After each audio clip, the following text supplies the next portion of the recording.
Because the offer is a valid offer. If it wasn't a valid offer, then they're committing fraud.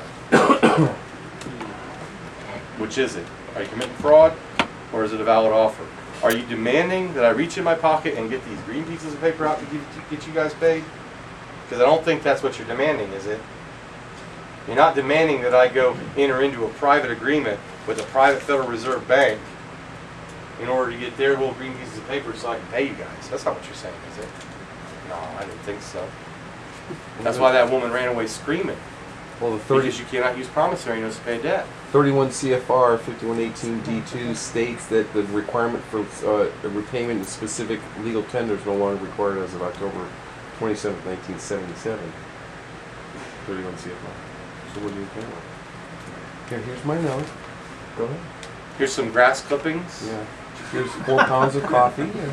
Here's some apples. Just be glad they're not rotting yet.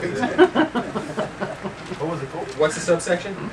It's 31 CFR 5118 D is in dog 2, and those D and 2 are in parentheses. It's a lowercase d, and of course the number 2. 31 CFR 5118 D is in dog 2.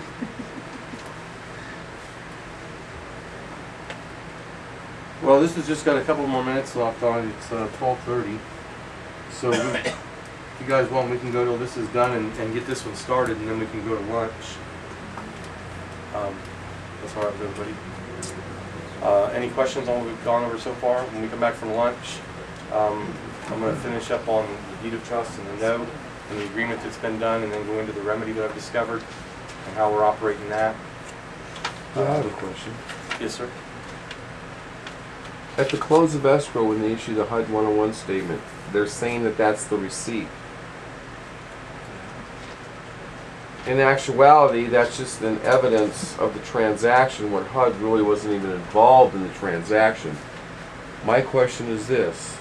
If you accept that receipt, you accept their offer as that receipt. But if you ask for another receipt to reflect the credit that was extended from the chief financial officer, what would your tact be in forcing their hand to get it?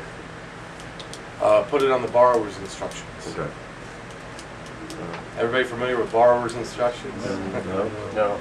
I know. Nobody's familiar with them, are they? Yeah, your instructions to the trustee or to the Alleged title lender. company. Yeah. To the title company. Title company, yeah. Yeah, they're your instructions, but you don't even know they exist. And they say borrower's instructions.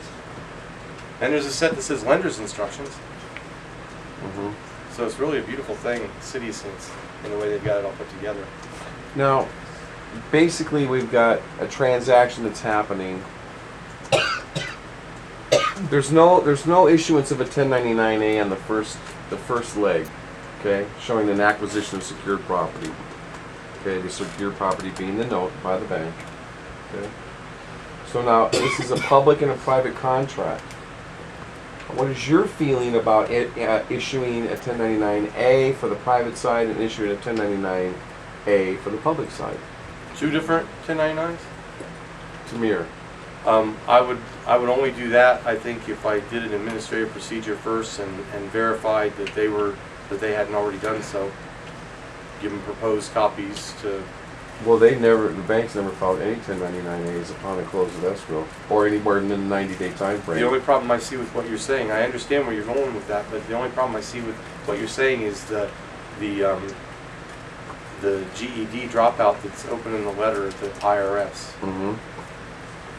And his high school dropout buddy at CID that's going to put you in prison because he thinks that he's protecting the United States from you.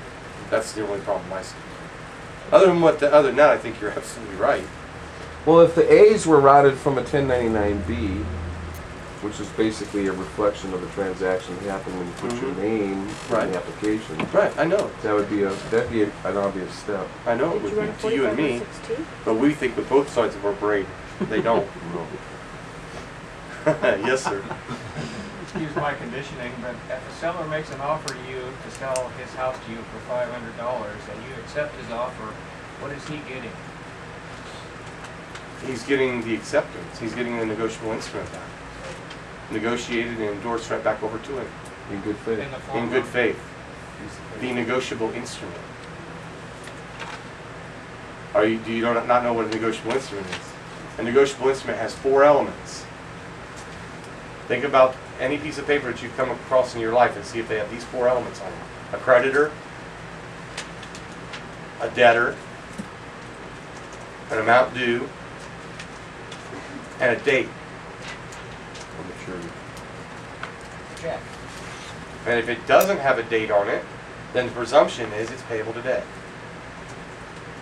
So it only has to have a creditor, a debtor, and an amount due on it. And it's a negotiable instrument. The issue is, then you take it and you monetize it. You cash it at the bank. Or If you whatever. wish, I don't care how the bank sweeps the floor. No, I understand, but he's asking, you get the negotiable instrument, now, and he's processing that as a piece of paper, he needs to convert it to Federal Reserve notes. Well, actually, I don't think, you're not talking about you, the man, right? You're talking about you, the bank. Isn't that what you're No, I'm talking talking about? about the person, what is he getting? Well, that's what I said is if it was a man, Not the person, if it was the Mr. and man. Mrs. Homeowner, I'd just walk on down the road and not even mess with it. You can't do this with your fellow brother. You can't have divers weights in your bag. Or your house. That's a violation of the law. Having 2 different weights in your bag or in your home, 2 different standards. Yeah, you can't do that. No, you have to treat your brothers. You have to treat your brothers lawfully, but the bank is not your brother. The bank is a whipping boy. The bank is a dirty, rotten bastard. You know, it's a fiction. You cannot injure it. It's like Bugs Bunny. You can beat on Bugs Bunny all day long. You ain't gonna hurt him. Right. And then I think, you wouldn't do that, but they would just put it in the bank deposit after 5 p.m. and banker's acceptance, they'd have to go ahead and reallocate their dollars. They'd have that to do their account. little things in their computers and move the numbers from one screen That's to not another. what you want to do to your brother, you do to the bank. That's right. You don't want to have to talk out both sides of your mouth. Exactly. And, demonstrate that you're well aware of your trusted goal. Exactly. That's Because what we know that what they're doing is wrong, so why would we, with that knowledge and foresight, go in and entrap our brother into that same wrong action? That would be wrong on our part. But the bank, they're not our brother. This on fine, but you don't So, want to. and another way, like, another thing that maybe on the foreclosure, when they have the trustee sale, they send you a certified mail on the Yeah. trustee sale and the amount. Can't you just accept that for value and turn it around, so you just release that? That's the very first step in your remedy, is accepting it for value and returning it to them. Can you repeat that? That's number 1. That's the very first step in the remedy, is accepting it for value and returning it to them. Which part, what is? Repeat that. Couldn't hear her. That's the very first step in the remedy, is accepting whatever it is they send you for value and returning it, negotiating it right back to them. It's a negotiable instrument. What is? Whatever garbage Whatever they they sent send you. you, right. Does it have a creditor on it? Yeah. Does it have a debtor on it? Yeah. Does it have an amount due on it? Just have a date. It's a negotiable instrument. What do you do with negotiable instruments? You negotiate them. You don't hold them. If you hold them, you have the liability. Why would you want to hold it when you can negotiate it? What if it doesn't have a live signature on it, it's a computer-generated letter? If it's computed, it doesn't matter. That's from the revised. Now you're into the revised Article 9 of the Uniform Commercial Code.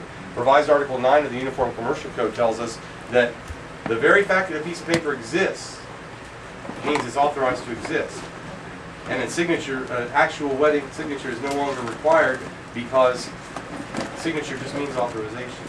So the presumption is it's authorized. You have to now defeat the presumption that it's authorized. And that falls right in line with the federal rules of civil procedure. If you don't specifically deny the signature on the instrument, then it's admitted. Yeah. Mhm.